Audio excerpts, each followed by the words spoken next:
आज के आधुनिक दुनिया में इंसान ने कई चीजों का आविष्कार किया और विज्ञान के दम पर कई मुकाम भी हासिल किए हैं। पर इंसान अभी तक ये नहीं जान पाया कि मौत के बाद इंसान के साथ क्या क्या होता है। लोक कथाओं की माने तो कई जगह पर यह माना जाता है कि इंसान के मौत होने पर वह तारा बन जाता है। जैसे गांव बदलते हैं वैसे ही कहानियां भी बदलती है। बात कुछ साल पहले की है। मैं अभी अभी नहाकर लौटी थी कि खबर आई कि गांव के पुराने कुएं में कुसुम गिर गई है। देखते ही देखते ये खबर गांव में आग की तरह फैल गई। सबको कुसुम की फिक्र तो थी ही, पर सबसे बड़ी फिक्र उसके बच्चे की थी। कुसुम पेट से थी। मैं दौड़ी दौड़ी पुराने कुएं के पास पहुंची तो देखा वहां पर पहले से ही भीड़ जमी हुई है।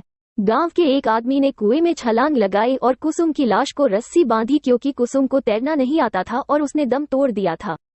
उस समय वो पेट से थी। पानी में गिरने के बाद वह चीखी होगी, चिल्लाई होगी, पर पुराने कुएं में कम ही लोग पानी भरने आते थे, क्योंकि कुसुम का खेत कुएं के बगल में ही था। इसलिए उसका इस कुएं पर आना जाना लगा रहता था। पहले भी कई बार वो इस कुएं से पानी भर चुकी थी, पर इस बार उसके किस्मत में कुछ और ही लिखा था। लोग कुसुम की लाश को ऊपर खींचने लगे। जैसे ही कुसुम की लाश को ऊपर निकाला गया, उसके घर वाले फुट फुट कर रोने लगे। घर में नए मेहमान के आने की खुशी अब मातम में बदल चुकी थी। कुसुम का पति तो सुन्न होकर कुसुम की चेहरे को देख रहा था। ना ही वो रो रहा था और ना ही उसके आंख से आंसू आ रहे थे, तो बस बिना अपनी पलकें झपकाए कुसुम को देखते ही जा रहा था। कुसुम तो वैसे दुबली पतली ही थी, मगर पानी में ज्यादा देर रहने के कारण उसका शरीर फूल गया था।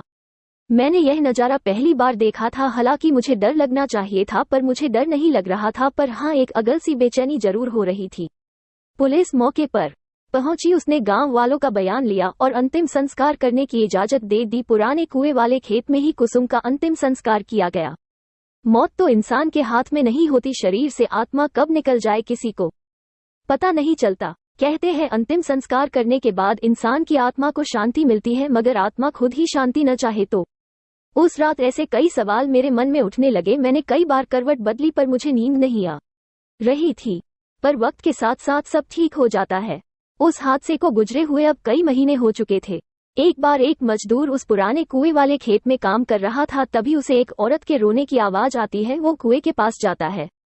उसने देखा कि वह आवाज कुएं के अंदर से आ रही थी। जैसे ही वो कुएं के अंदर देखता है, अगले दिन उस मजदूर को तेज बुखार आता है। तेज बुखार से उसका शरीर तप रहा होता है। वो बार बार कहता रहा कि मेरे पास मत आओ, मैंने तुम्हारा क्या बिगाड़ा है, मुझे छोड़ दो।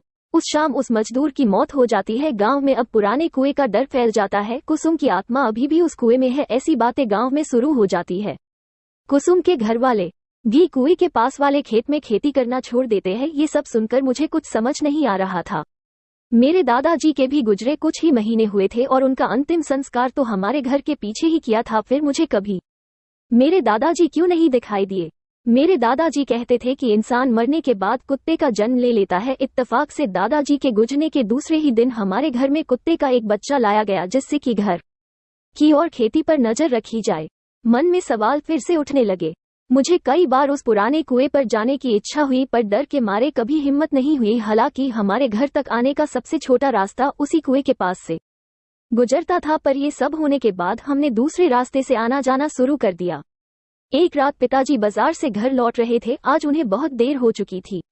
बारिश का मौसम था, रात का अंधेरा और उसमें काले बादल। अचानक जोर से बादल गरजे और बारिश शुरू हो गई। पापा एक पेड़ के नीचे रुक जाते हैं और बारिश रुकने का इंतजार करते हैं। बारिश रुकने की बजाय और बढ़ रही थी। उसके बाद उन्हें पुराने कुएं के पास छोटा रास्ता याद आता है। मेरे पापा भूत प्रेत पर विश्वास नहीं करते थे। पापा पुराने कुएं के रास्ते पर चल पड़ते हैं। चारों तरफ अंधेरा और तेज बारिश की आवाज। पापा तेज चलने लगते हैं। तभी उनके पैरों के साथ पायल की आवाज आने लगती है। पापा एक जगह रुक जाते हैं तो पायल की आवाज भी शांत हो जाती है। पापा फिर से चलने लगते हैं। उसी के साथ पायल की आवाज भी आने लगती है। तभी उनके पीछे से कोई गुजरता है। वह पीछे देखते हैं तो पीछे कोई नहीं होता, पर जैसे ही वो आगे देखते हैं उन्हें कुसुम की आत्मा दिखाई देती है। उसे देखकर पापा की आंखें फटी की फटी रह जाती है। वह डर के मारे पीछे जाने लगते हैं और कीचड़ में फंसकर गिर जाते हैं। कुसुम की आत्मा धीरे धीरे पापा के पास आने लगती है। पापा अपनी आंखें खोलकर देखते हैं तो हमारा कुत्ता उनका हाथ चाट रहा होता है। पापा उसे देखकर राहत की सांस लेते हैं। पापा आसपास देखते हैं तो वहां कोई नहीं होता है। पापा कुत्ते के साथ घर आ जाते है। घर आने के बाद उन्हें ठंड लगने लगती है और बुखार भी आता है। अगली सुबह डॉक्टर की दवाइयों से उन्हें आराम मिलता है। उसके बाद वह रात का किस्सा सब घर वालों को बताते हैं। तभी मेरे ताऊ जी कहते हैं कि बड़े बुजुर्ग ठीक कह गए हैं, मरने के बाद इंसान कुत्ते का जन्म ले लेता है और यह कुत्ता और कोई नहीं बल्कि हमारे पिताजी ही है। उन्हीं ने ही तुम्हारी उस आत्मा से रक्षा की है। फिर से मेरे मन में कई सवाल उठे, पर इस बार मैं समझ गई थी कि कई सवाल ऐसे भी होते हैं जिनका जवाब आज तक इंसान ढूंढ ही नहीं पाया। आपको क्या लगता है, मरने के बाद इंसान का आखिर क्या होता है?